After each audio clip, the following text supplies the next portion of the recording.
I started Training Beta in 2012 to provide people with all kinds of resources about training for climbing.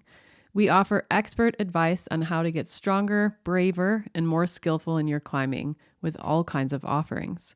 We have climbing coaching with Alex Steiger and Matt Pincus. We have online training programs for route climbers and boulders. We have nutrition coaching with me, as well as a nutrition online course for climbers. We have mindset coaching for climbers with me, and we have injury rehab programs from Jared Vagey. We have hundreds of blog posts and hundreds of podcast episodes, and you can find all of it at trainingbeta.com.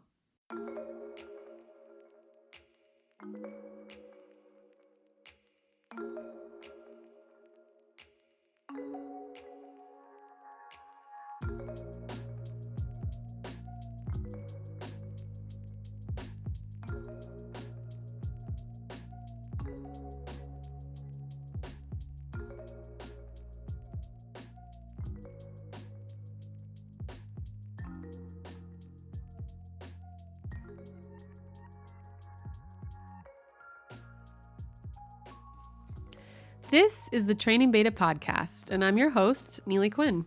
Thanks for joining me for another episode all about climbing training, and that includes the physical part of training and the mental part of training.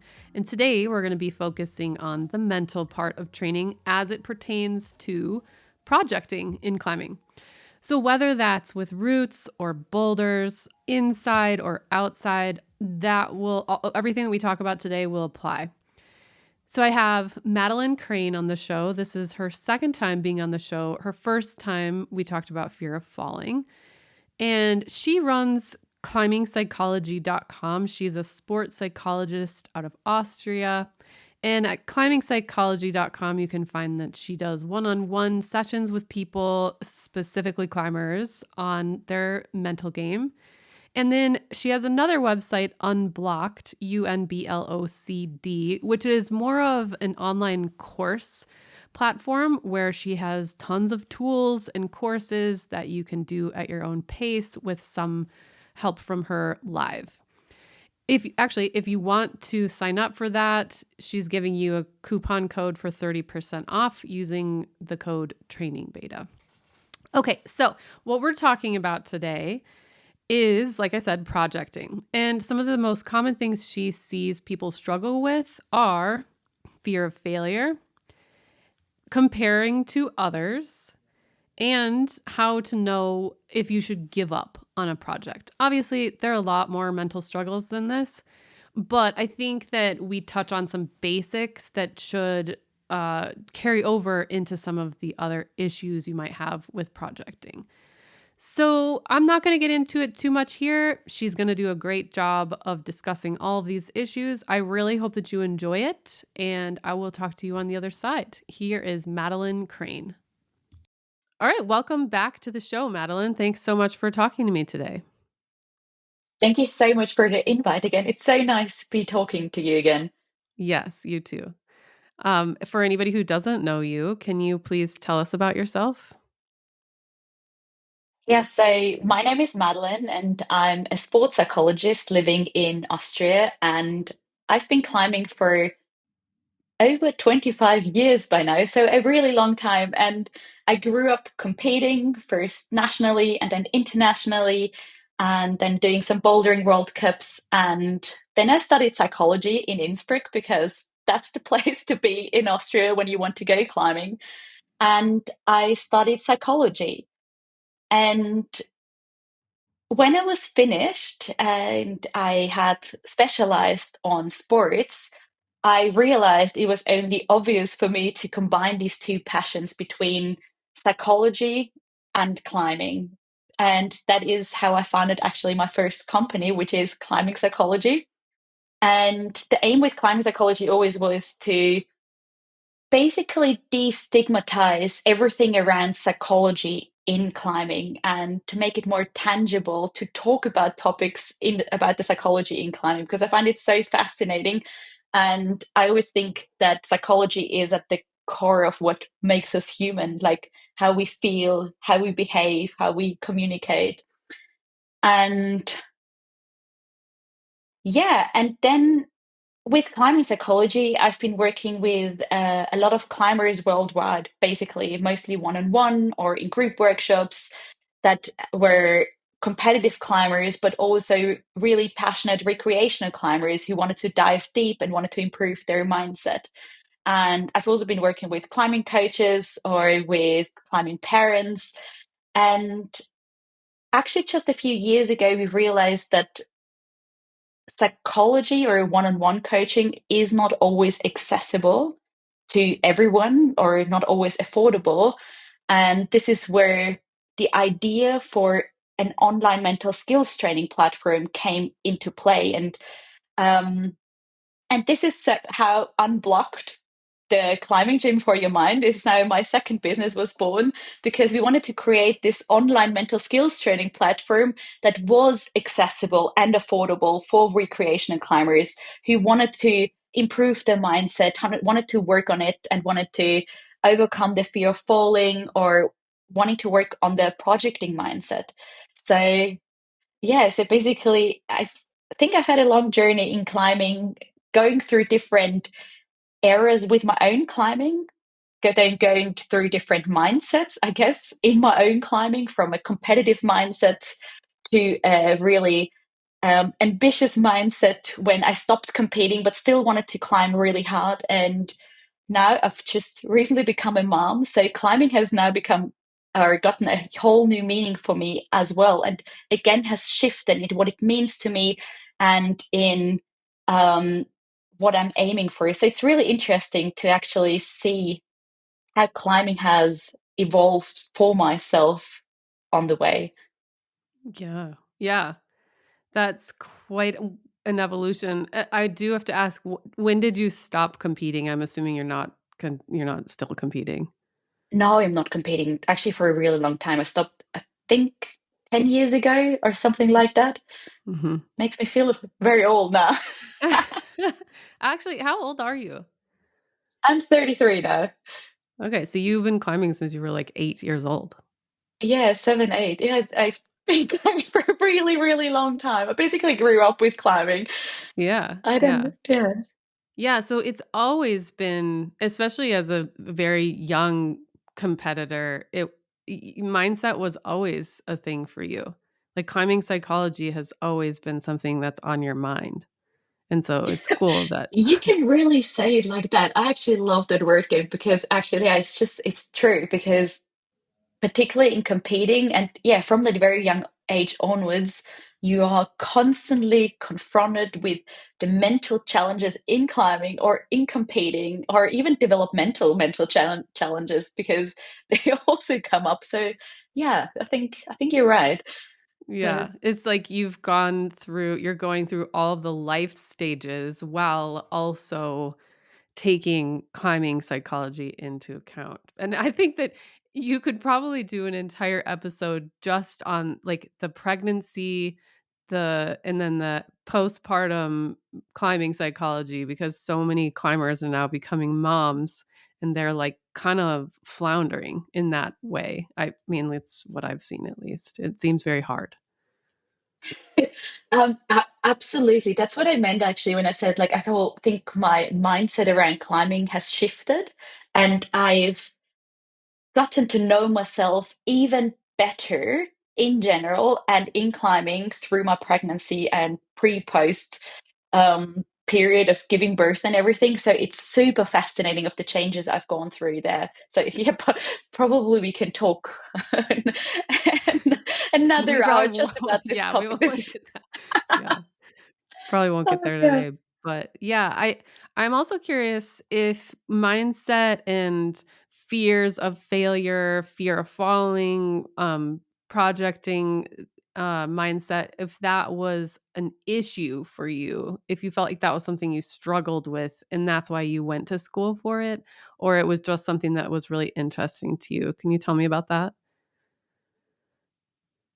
That is a really interesting question because now in hindsight, I would say absolutely. But back then, I think I couldn't verbalize it and I wasn't really aware of this. Mm, And I think it's absolutely human and normal to experience all kinds of these fears you just mentioned, or this fear of failure, this lack of confidence. And I absolutely experienced that when competing, when growing up, or the social comparison, because basically competing is all about comparing yourself Yeah. nonstop, because it is about results. And you just, in your teens, you also, like now I could put that into words of what was happening back then, but you develop your identity, and basically what you do day in day out is looking left, looking right, and while developing your own identity through this looking left and right, what do the others do, like how do I fit in there, you compare yourself constantly. So absolutely, so I definitely had my own mental struggles growing up, in climbing in general, I guess. I think I couldn't verbalize it back then. So I did work with a psychologist myself for the competitions when I was around 17 years old, and I really loved it. But back then, I also didn't quite understand why it worked so well, or what was it that was so beneficial for me. But now that I'm older and obviously more self reflective, um, and also with my professional background, I can put these struggles into words or into context. And yes, you talked about fear of failure before. Absolutely, did I experience fear of failure? And it is even something I experience today still. And that's why I said I think it's absolutely normal and human. It's even if you become a professional in this field, not about not experiencing these fears anymore, but rather accepting them, like acknowledging that they are normal to feel, and learning how to cope with them in an appropriate way, or something, a way that fits for you. And talking about it, literally, I experienced the fear of failure today just before this interview, because podcasting is not something I'm doing on a daily basis.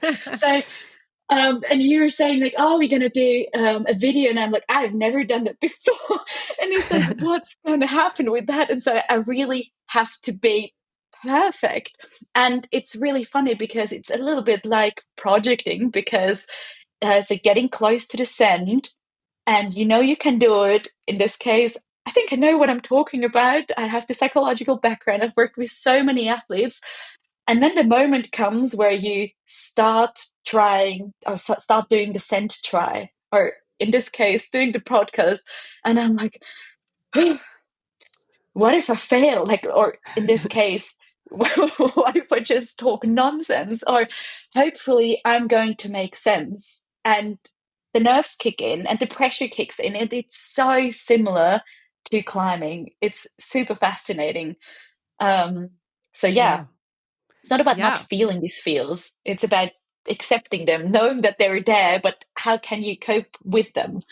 So, Right. yeah. I've found that that's super common for people, even that I work with on my mindset. They come in and they're like, I'm scared and I don't want to be scared anymore. Basically, like ever again. Or, Yes. and so it is sort of, you have to accept that that's just a part of being you and human, and then working with that. So I'm curious, when you realized, or maybe you didn't even realize, that you were having this fear of failure with the podcast today, what did you do to deal with that? Um, Probably the same what I would do with climbing, in fact, with trying projects, with approaching a climb, which is um, preparing in the best possible way. So in climbing, that would be, for example, in climbing, I act, or actually in general, I tend to go through all the different options. So creating 100,000 plan Bs in my mind. So I know the outcome, or I prepare mentally for every possible outcome. So I know what to expect and take away this fear of the unknown. Um, I do work with breathing a lot, whether it's in climbing or podcasting. Um, and I try to visualize, or even put myself into the situation as realistically as possible. So in climbing, I like to visualize me or myself, like myself climbing. the route successfully, and I visualize it really vividly in all details. And preparing for the podcast, I didn't visualize, but I actually practice it and I talk out loud. I get on everyone's nerves because I'm just talking to everyone else or to myself about what I'm going to talk about. So just know what to expect and to get in a flow already beforehand. Because I always think the better I'm prepared mentally, and I don't know, is it like physically or just generally, um, the better I'll be able to recall that in the moment. And I also did visualize, like, well, I've done a podcast before. We even did a podcast before in the past, and it's been fine. And even if it's still weird to listen to myself afterwards and to um, hear myself talking, it's been fine. I've been fine. And once I was in there, like right now, it's okay. And I've learned to not push this fear away or not suppress it, not telling myself, like, oh, I can't feel afraid, but rather learn to accept it because we've talked about this before. You said it before as well, that you work a lot with that as well. It is so human and natural to feel these emotions. And instead of pushing them away or suppressing them, how can we learn to listen to these emotions? Because essentially, emotions are messengers that are trying to tell us a message. I think they're absolutely valuable.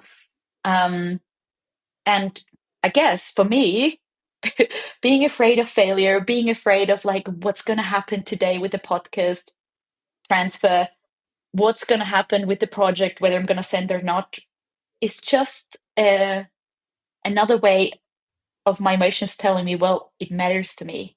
It's actually important to me, or actually want to make sense. I want to get the message out there, and I want to excite everyone about the psychology in climbing because it's just such an exciting topic. There's just so much fascinating things to learn about, or to destigmatize, or to learn about yourself. So I think actually there's so much fascination about this, and I think understanding that there is actually a positive message behind this fear helps me to accept this fear better. Mm-hmm. Do you do any so that was a lot of self-talk and preparation, and all of it obviously transfers beautifully to projecting, um, and climbing. And so I think we'll talk more in depth about some of those things. I wanna focus a little bit more on the fear of failure here, because you said before we started talking that one of the biggest challenges you see in your work with climbers is the fear of failure. And so you're saying that this fear it has a message. The message is this matters to me. But then what? Like, what do you do with that information on a project? I think we have to differentiate between two things there. The decoding of the message often, or I would advise it shouldn't happen just on the wall in that moment. The reason, like if you can decode a message, it normally means that you've worked with that fear beforehand already. So normally you work with that fear beforehand, you try to understand yourself better. And it's when I can talk and recognize this fear right now, so well, it means that I have learned to name it and recognize this fear. So normally I would actually start with just observing yourself. When does this fear occur? How does it feel? And just recognizing it and naming it. And even just recognizing an emotion and naming it by itself can help reduce the fear. But a lot of times, this is actually the hardest part because a lot of times we um, suppress an emotion, or we maybe even project it, or there are several signs of fear. Like, for example, sometimes we start projecting and we start getting angry at everyone around us and start shouting, but we are not actually angry, because anger often is a secondary emotion, but what is underlying is this fear, for example, this fear of failure. So I think at first, maybe in a calm setting, it helps to decode the feeling in general, when it occurs, how it occurs, what are my signs of fear? Like, how do I show this fear? And how do I behave when I experience fear? Um, and once I've learned that, I've learned so much about myself. And then, of course, like, what is the message of this emotion? What is the message that the fear is telling me? And then, once I've understood that, I can start working with the tools. Like, for example, I work really well with breathing, like closing my eyes, taking a step aside, and taking deep, calm breaths to actually ground myself. And this is a strategy I can use then basically before I start climbing or even on the wall. It's a strategy that works in every situation. But in order to apply this strategy well, it often requires the self-awareness and the awareness of myself, and of the emotions, if you know what I mean. Hmm. Right, because most of the time we just start behaving in a certain way and we're not even sure why we're behaving that way. And so it's I'm assuming that in your work with people, one of the first things you do is help them understand the signals of this is what's happening right now, and then helping them name these are the emotions that I'm feeling right now. Absolutely, Mhm. absolutely. I think the self-awareness in general, understanding yourself better, is the core work in psychology. Because if you understand yourself better, you understand why you behave a certain way. And if you understand this, if as soon as you create this awareness, you can also change these patterns, these behaviors, these ways of talking, because you know when to interact and how to interact. And that is very individual, because what strategy works for whom is very individual. It's actually, but even just understanding why you behave a certain way, that, I mean, that's individual as well, I guess. Yeah, yeah. It is hard because you know, people are going to listen to this and be like, well, I don't know what's going on when I'm climbing. How do I deal with this? And I know for me, and I'm assuming for you, like in your sessions with people, you probably go pretty deep on recognizing, having an awareness, naming these things, trying to like call out the behaviors. But then it's in their everyday sessions where it gets hard. And I have clients where they're just like, I don't know what I'm feeling. It feels like I've had people say it feels like TV, like a TV that has gone blank, like the fuzz on the TV. They're like, I don't know what I'm feeling. So my question is, what do you tell people to do? What are some examples of things you tell people to do to notice these things and process them on their own without you?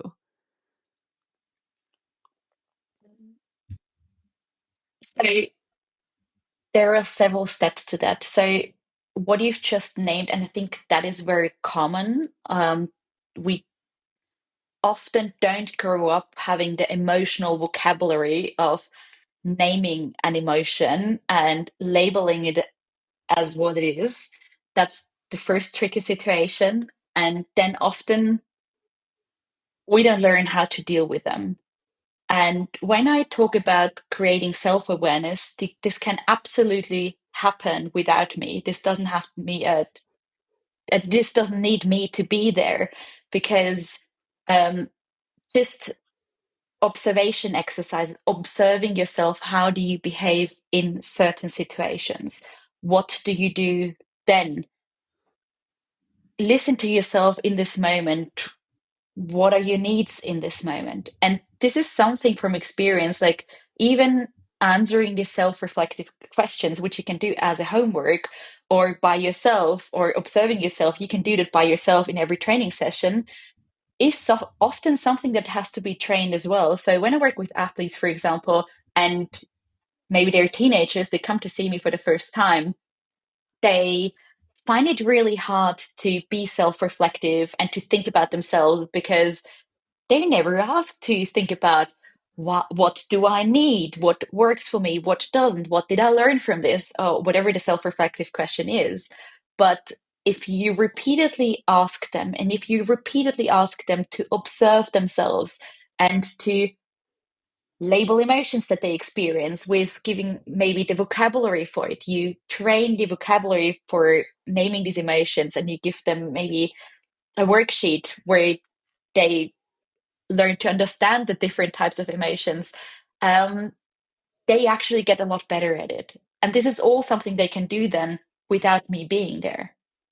And even when I said before when I talked about Unblocked before, so basically like the online mental training skills platform we have built in the last years. So basically all of the experience of working one-on-one with the athletes in the previous years has just been um, shoveled into Unblocked, because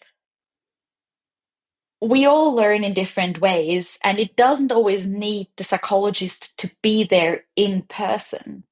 But if you interactively learn through exercises, through videos, or self reflective questions, you get this nudge to think about yourself, or to observe yourself, or to do certain exercises that you can do in the training session, like, for example, breathing exercises or visualization exercises that help you create more self awareness and essentially become a mentally stronger climber step by step. Okay.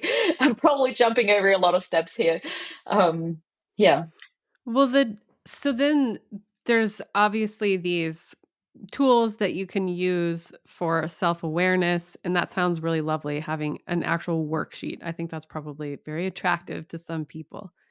Um, then people are like, what do I do with these emotions? So I want to call out some of the common things that you have said that you see. So like comparison with others, um, feeling disappointment, frustration, or anger after failed attempts, having low confidence, all of these things. So whenever they acknowledge and name these things that they're feeling and thinking, then what do they do with that? Because I think people get stuck there.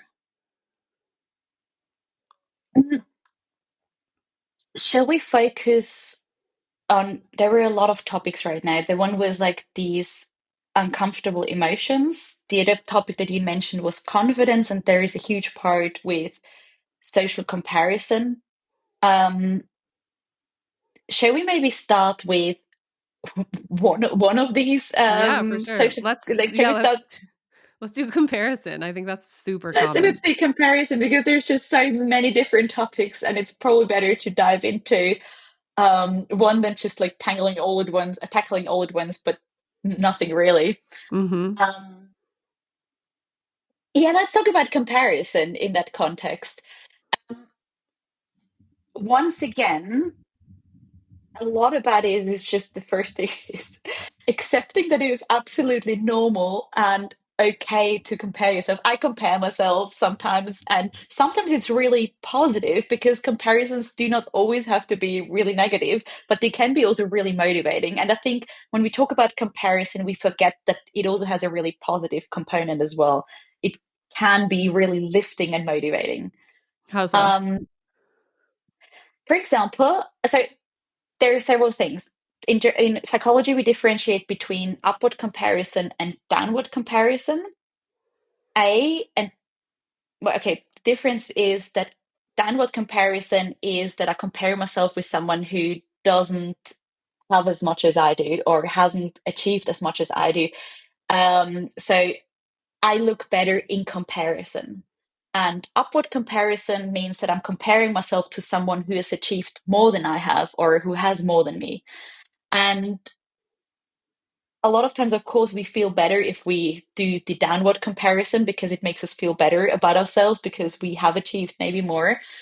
Truth is that we tend to rather compare ourselves with people that are very similar to us.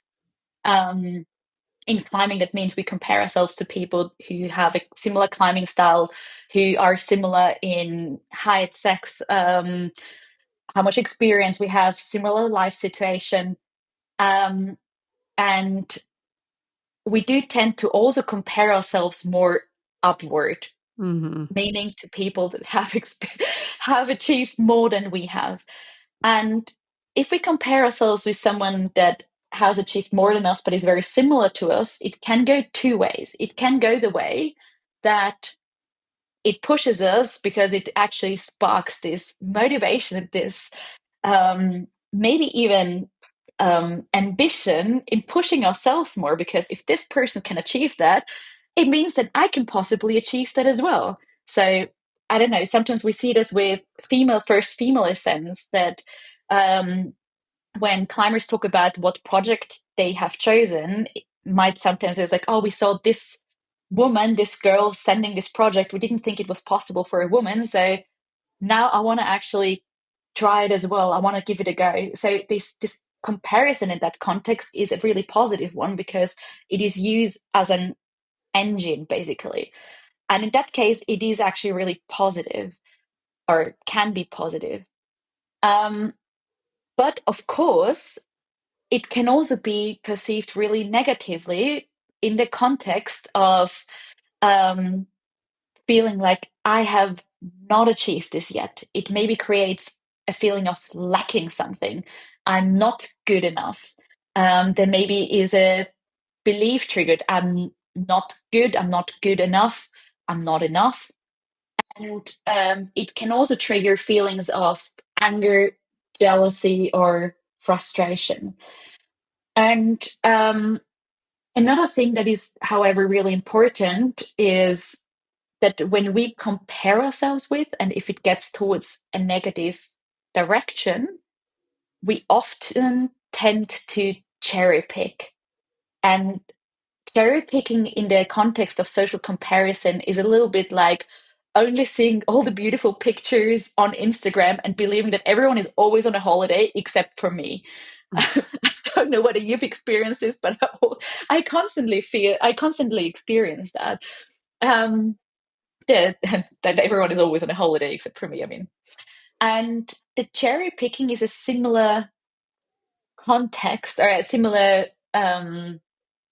approach because, I mean, for example, I would love to be as flexible as Hannah Mile. I love to be able to dance on the wall like Brooke Rabbitoh, or love to do the dynamic coordinative moves like Yanni Gambred. And if you hear me say this like that, this is like an exaggeration because they're exceptional climbers, and I'm definitely not comparing myself with them. But I'm cherry picking the best of their skills. And this is sometimes that we tend to do a lot when comparing ourselves. We see what they sent, what others sent. We see what they can do or what they're really good at, and hence, in comparison, we might only see what we are lacking. And this is where we've just said this comparison gets really negative because um, even these best climbers, they have their weaknesses. Even if climbers that we compare ourselves with who sent our project really easily, they might struggle at other projects that we might find easy. They also have their setbacks, their failures, their weak moments, their moments when they feel like really down, and that is absolutely normal. And there's so much power in reminding ourselves that a comparison is normal, but also reminding ourselves to not cherry pick, that all the others we're comparing ourselves with, they're humans too. They might experience the exact same thing as we do. And to get to the strategies of how to deal with the negative part of the comparison is, despite recognizing it, naming it, acknowledging it, and accepting it as it is, um, one thing is reminding yourself of your own strengths. Like, we all have our strengths, we all have things that we love doing. And just because we don't sense something or we don't sense something in comparison to this other person doesn't mean that we're weak, or it doesn't mean that we're a bad climber.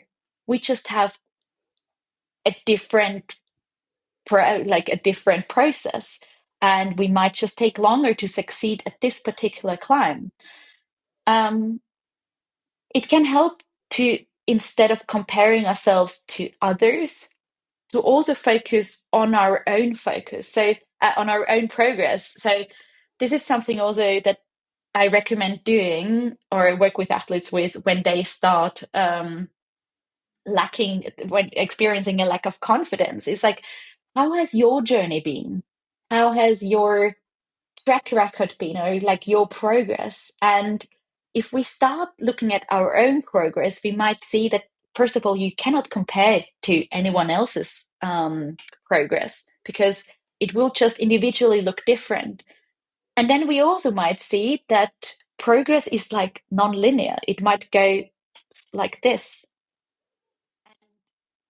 Acknowledging this without judging it, noticing, and creating this distance between this thought of, I'm not good enough, I lack this because I can't climb this yet, and ourselves, naming these feelings that we experience in the context of the comparison can help to better deal with the comparison in this moment. And then once we've named it, and once we've created this distance between these thoughts and feelings and ourselves, we might actually be able to meet the other person with curiosity instead of this judgment, because we might actually go, okay, what can we learn from this other person? Because there's a reason why this person sent it maybe quicker. So maybe there's something we can actually learn from them, trying from learn something from their beta, from their approach. And all of a sudden, this negative feeling, this anger, jealousy, or frustration turns into curiosity or something actually beautiful. Hmm. Yeah. Yeah, that is a different place than people mostly find themselves with comparison, which is just stuck in the there's something wrong with me. I'm not good enough. What's the difference between me and them? We seem so similar and yet they're progressing so much. I want to bring in another component, which is earlier you said it's not that you're not a strong climber, it's that your journeys are different. But I think that there's something to that where at some point you have to realize that like I'm not a strong climber in quotes compared to the strongest climbers. And that's something that I have to accept. Like this is my place in the Mhm. hierarchy and that is also okay. Like even if you never uh, progress very far in climbing at all, but you enjoy the heck out of it, that is also okay. Like progression is important to all of us because we're told that it's the most important thing in climbing. And I think that there might need to be some more pushback against that. Because what I've noticed is a lot of my clients are coming to me saying, I've done some work and I have realized that actually the most important thing for me in climbing is enjoying myself because the rest of my life is quite stressful. And so I have to push back against all this comparison and these signals that I'm getting from the community that that's not actually what's important to me. So I think my question is like what thoughts do you have on all of that? That is actually a super, super interesting part, because there is,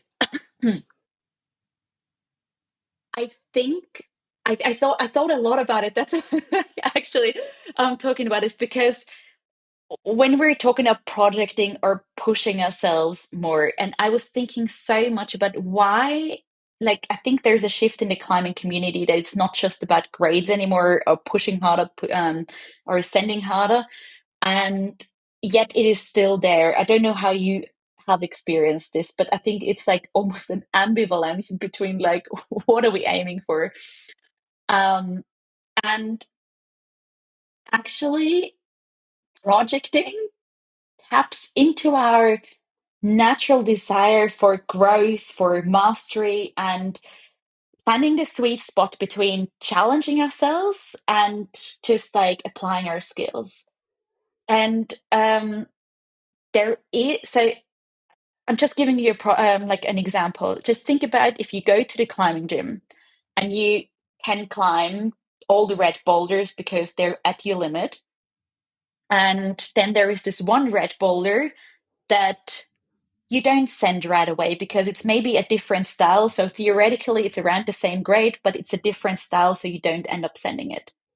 So inherently, because you assumed it's a red boulder, you can climbing. So inherently, without making this choice, you start projecting a lot of times. I'm not saying always. And once we've climbed all the red boulders, we're like, okay, we've climbed all the red boulders. So as a next thing, I'm trying the green boulders. So we actually like which might be a little bit harder. So we have this natural human tendency to push ourselves and our limits. But simultaneously, this tendency of pushing ourselves and our limits can coexist with having fun and enjoying ourselves for climbing.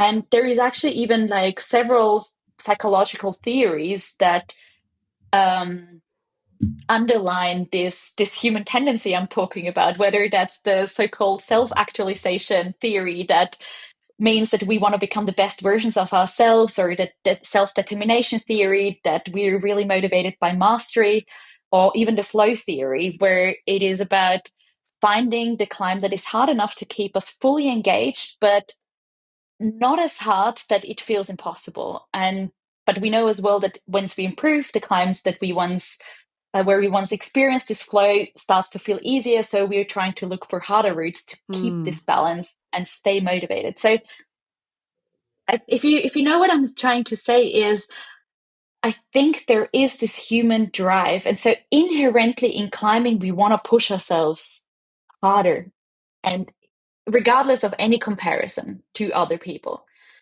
But simultaneously, absolutely agree, and I think this can actually coexist, is we want to have fun and we want to enjoy ourselves. I guess all of us maybe have different motives for why we climb. I have to admit as well, I experience it well, particularly in a recreational level. People climb to have fun, and that's the number one reason.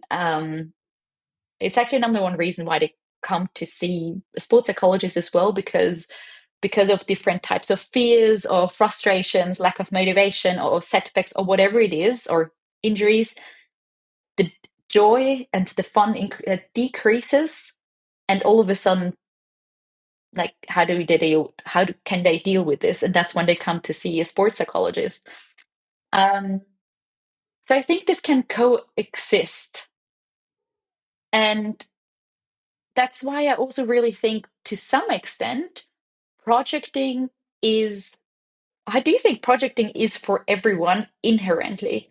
The question is, how can we project and keep this joy for climbing? How Hmm. can we push ourselves, like, naturally, if we want to? It's always a choice, and still enjoy it and not actually crumble under the pressure, under the setbacks, under a lack of motivation.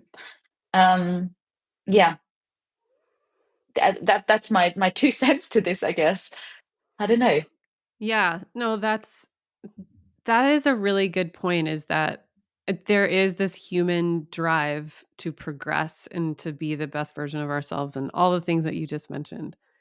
And I think that that is the fun. That is part of the fun for a lot of us.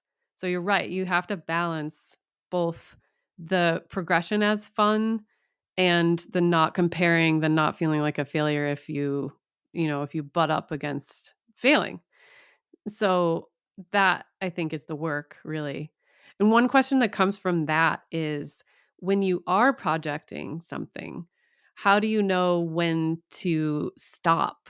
Like, when to give up if you haven't sent and you're feeling these emotions, and you know the there starts to be some costs to projecting. I love that question. And I also actually love that the way you phrased it right now, because this is something actually we talk about a lot. Because the first thing is, when talking about when to step back, is a lot of times, I don't know how you experience it in your personal experience in the climbing community, but also in your professional, in your work. A lot of time stepping back from a project is considered as giving up, which is, again, is something like admitting defeat or just being powerless, or it's a really negative step. Like, I mean, no one wants to give up and feel powerless and admitting defeat. But if you reframe that as letting go, it becomes an intentional decision to release something that no longer serves you. And first of all, I find it really important to differentiate between these two things. And then you've also talked about something which I find really interesting, and I want to put in like a psychological theory into our concept again, which is the sunken cost fallacy. And you might have heard it if I'm stumbling over words now. You might have heard of it, or I think we have all experienced this ourselves. Basically, it describes our human tendency that if we have invested a lot into something, we're less likely to take a step back. And we experience this, I don't know, for ages. I've experienced this in reading books. I love reading, but if I read a really bad book and if I'm already invested halfway in, I'm like, oh, I have to read it until the end because otherwise it would have been a waste of time and energy. And I can't just give up now, like giving up. Once again, negative connotation. I have to push through it. And once I'm through it, I'm like, what a bad book. What a waste of time. So I'm like, why did I even invest all of this time into this? And it might also happen in relationships sometimes, sometimes at work, but it certainly happens in projecting as well, like when to step back. And it's one of the trickiest question to answer and very individual essentially to answer. And um, I would, as a first step, throw a question back to reflect on yourself in this moment, which is when is like when thinking about coming when comes the moment to step away from the project and to let go, and then also think about what are the costs I'm willing to pay in order to send this project. And I think this is a question we should ask ourselves actually essentially beforehand, because I'm not just talking about financial costs of paying for fuel to drive to the project if you have it at a certain crag, but I'm talking about what are the emotional costs, what are the mental costs, and even what are the social costs. Because it's like for everything we invest time or energy in, it take it pays a toll for something else. And so we always have to ask ourselves the questions, what are the tolls we're willing to pay? Like when we're feeling, for example, burned out, when we've lost motivation, when we're just frustrated and don't find this joy anymore. But when we have a negative self-talk like I should have sent by now and I'm just not strong enough, this can also be a moment or signs when we should think about stepping back. Um, but for example, if you have a family and if you invest a lot of time into this project, you have to think about what toll does this take on my family, or in other cases, on my professional life if I always keep training for this project. So really, this is a very individual question of when am I willing to set this boundary?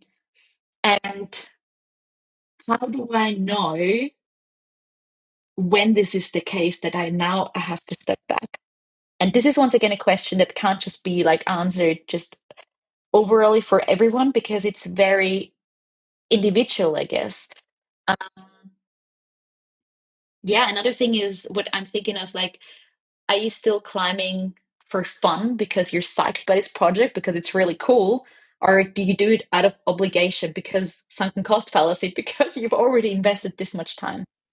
Hmm. Um, I think there are all of these questions that we need to ask ourselves where there is no concrete, this is the answer when to take a step back or let go, but rather like an invitation for everyone to reflect on themselves. Like, when is this point for me to set this boundary?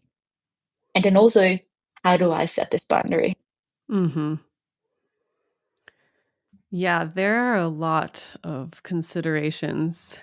And I think it's also important to consider your personality type. I just did this episode with Alex Steiger, and we were talking about how projecting for her, getting on the same 3 routes every day to try to send a project over years sometimes is actually quite soothing for her Mhm. because she likes routine and that feels really good to her. But for me, I really like variety. And I think to myself, how do I want to spend these precious moments of my life? Do I want to get on this same route over and over and over and over? And the answer is no for me. And like really admitting that to myself was quite difficult because I wanted to be the person who would just do that and have that persistence. But I have maybe a limit now of attempts. And I think it can be helpful for people to set a number for themselves beforehand. Like, I'll try this 10 times, or I'll try this 5 times, or whatever it is. Like, that's what I'm willing to put into it. And then we'll reassess. But um, so the whole point of that was understanding your personality. And then also, I had this interesting session with a client the other day who we were talking about this exact topic. And we discovered that one of the reasons that we do project is to find our limits. And um, it's like a learning process in itself. I'm trying this thing that is at or maybe above my limit, and I'm going to go test myself to see where I'm at and potentially what I need to do to get to that limit. And so, do I need to take a step back and go train and work my weaknesses on this particular project and then go back to it? And that can be really hard to be objective like that and be like, this is a it's a pause in the project and now I need to go do some work. So there's that part of it. And there was one other thing that I can't think of, but any thoughts on any of that? I think that's actually really interesting. And I love the two different approaches that you and Alex seem to have. And the first thing that comes to my mind is like, what is the overarching question there, right, between the different approaches between you? And I was thinking, it's like, um, I wonder what it has to do with personality. Like, obviously, it has to do with personality, but the overarching question I found was like, why do you climb? What excites you about climbing? Or why do you project? And both of you, based on your personality, as you say, answered this question completely different. And I find it so beautiful because still projecting isn't just this one approach that you have to do it like that. Um, it can be different. There is long-term projecting, and maybe that's not something for you, but you can still project for maybe a holiday. I don't know whether you do that, or maybe even for a training session that you try this one route or one boulder repeatedly in this training session, but then next time you try something else. So I think it's really beautiful to see like there is no right or wrong in how we approach projects, but the most important thing is like what fits for you. Um, so, for example, I have to admit, I used to be exactly like you. I didn't like trying projects over a long period of time because I did not have the patience. And then I had this one project in Magic Wood in Switzerland. It's, to be honest, for me, this is the one that got away for now. Which I've been trying for a really long time. We're talking about 5 years. Mm, And I was at a point where so many times was thinking like, oh, I have to let go. I have to just stop trying it. And to be honest, there were just circumstances, external circumstances that then kind of made this decision for me. But right now I'm at peace with it and I'm okay. Like, I will come back maybe eventually when I'm fit again, and there will be a time, maybe, but if not, I'm okay with that as well. Because also letting go doesn't mean it has to be forever. It can also be like temporarily.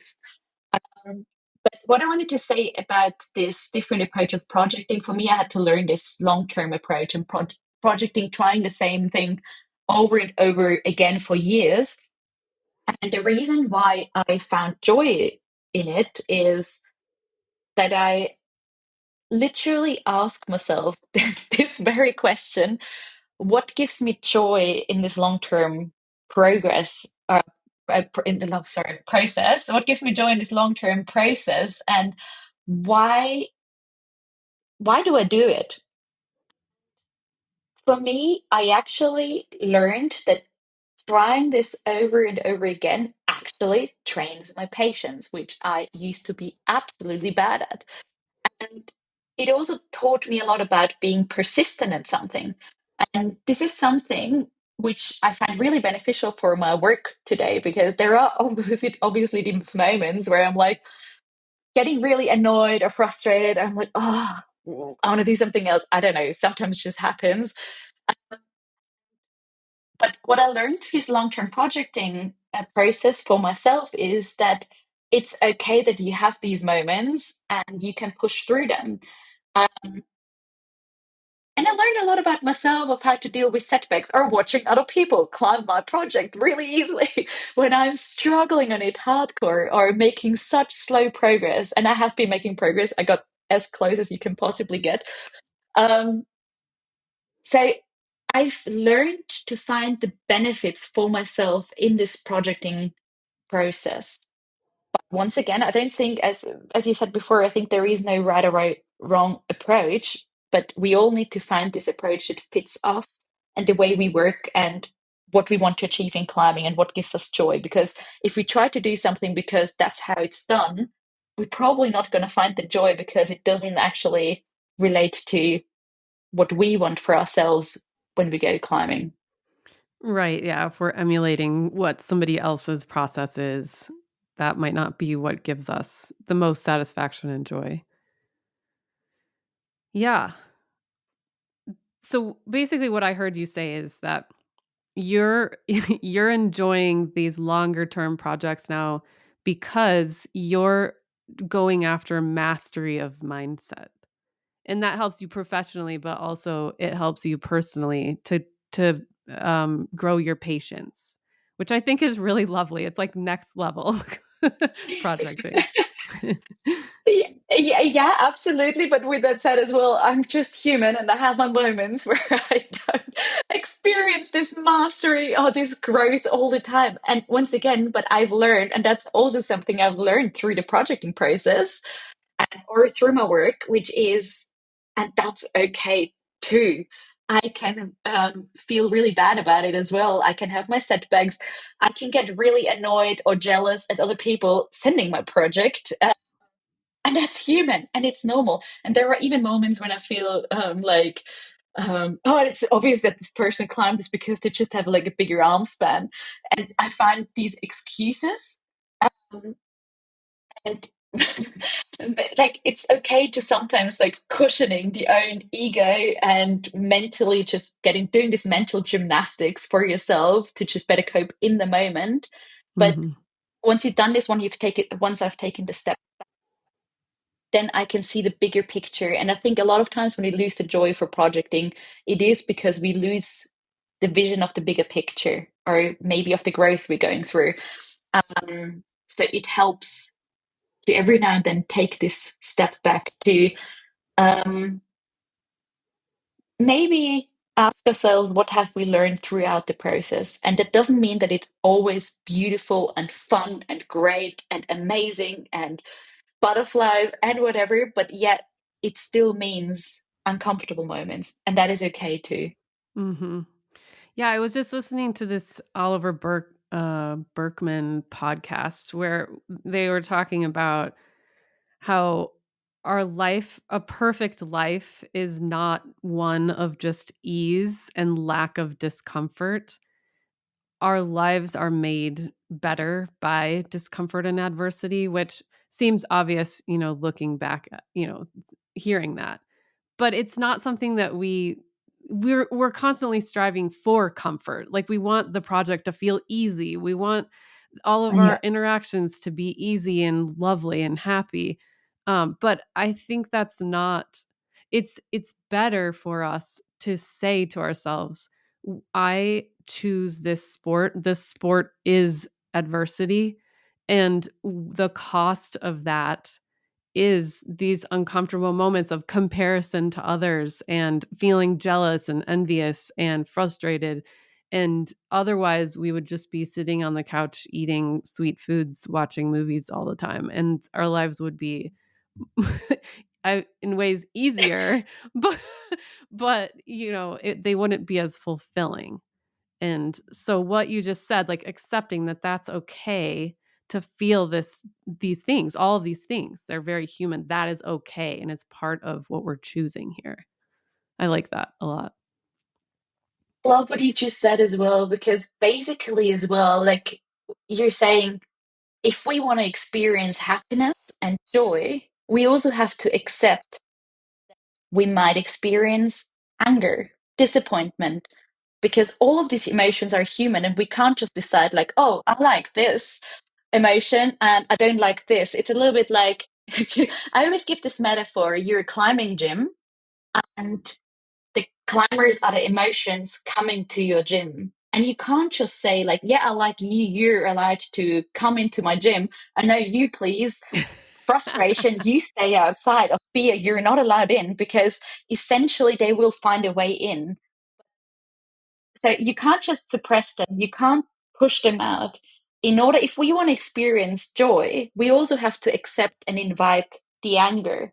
And rather than just like pushing them away, accepting that they also bring something important, a beautiful message to the table.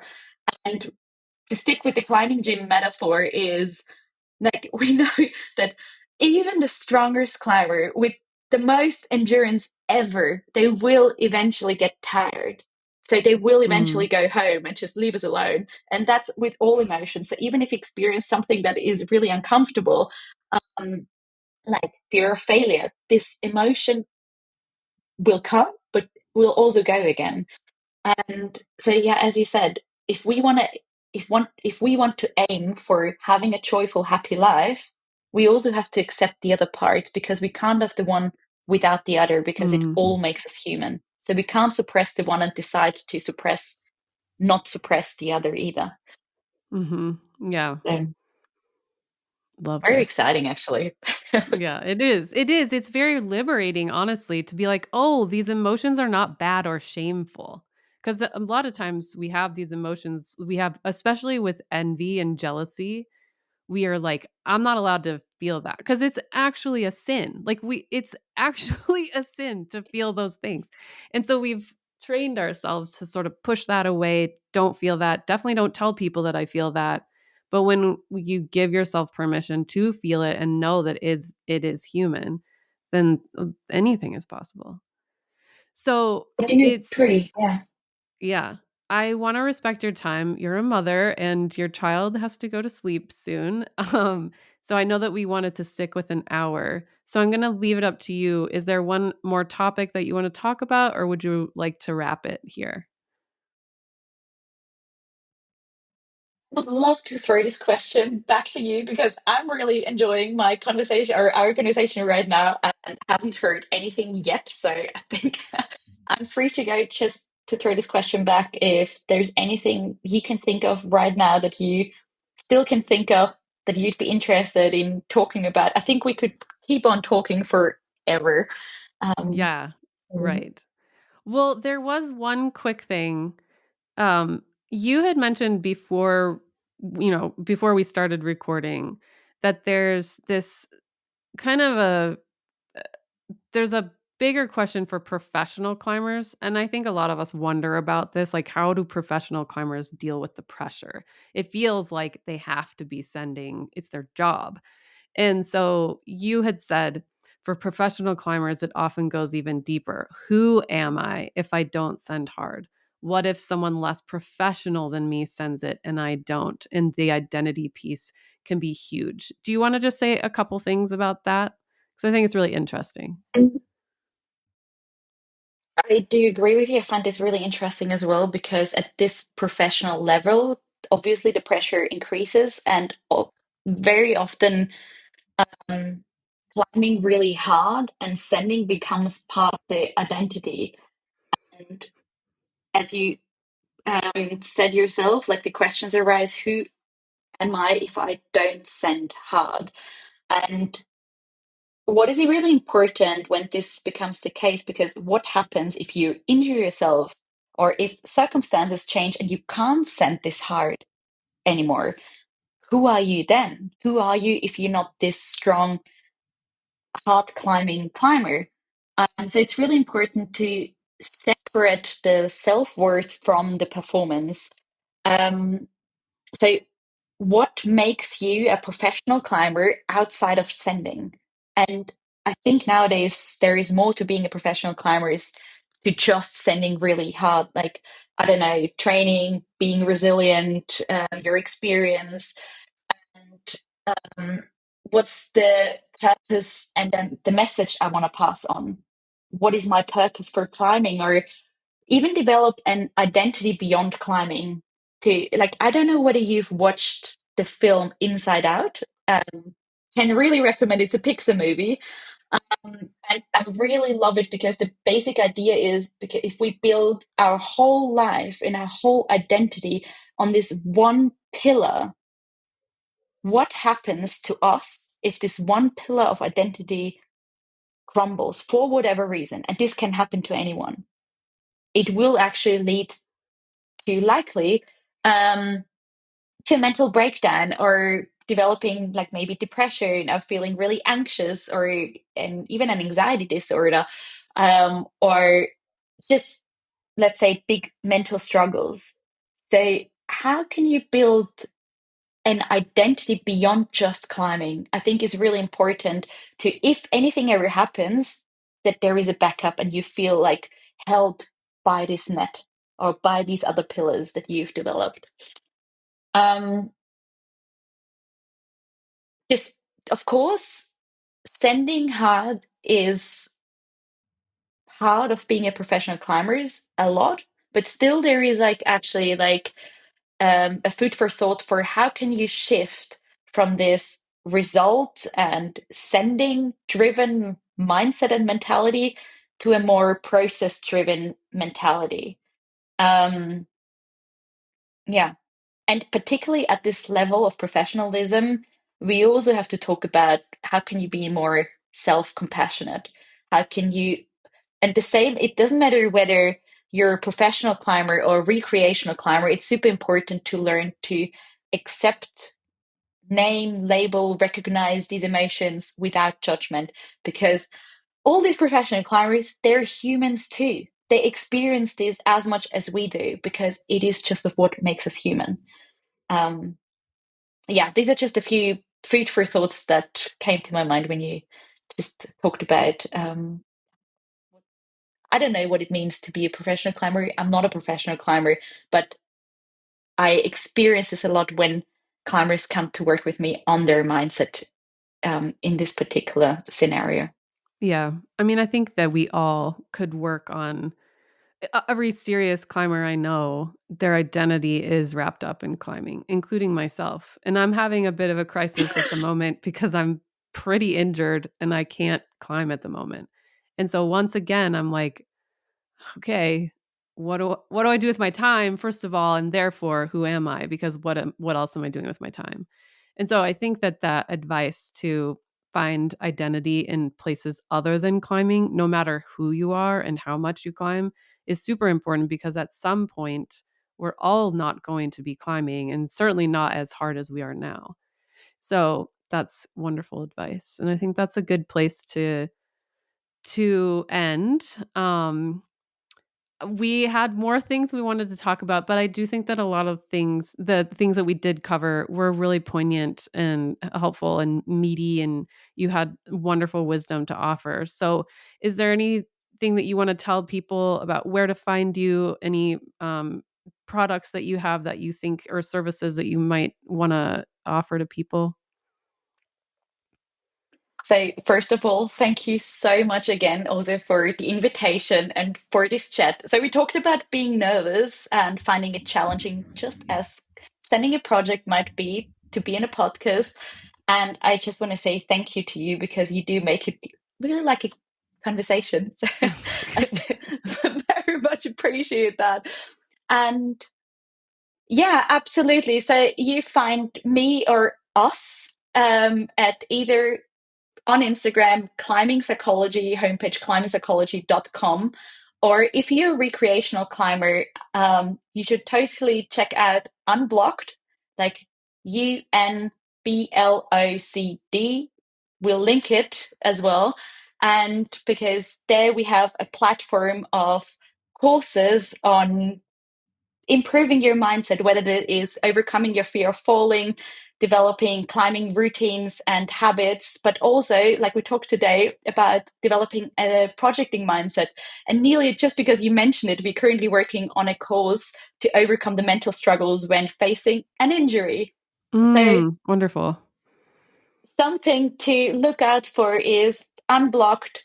There are online courses for you to access. There are live Q&As every month, and it is affordable, accessible, and we have a training beta code for you. Just put in training beta to get a 30% discount off.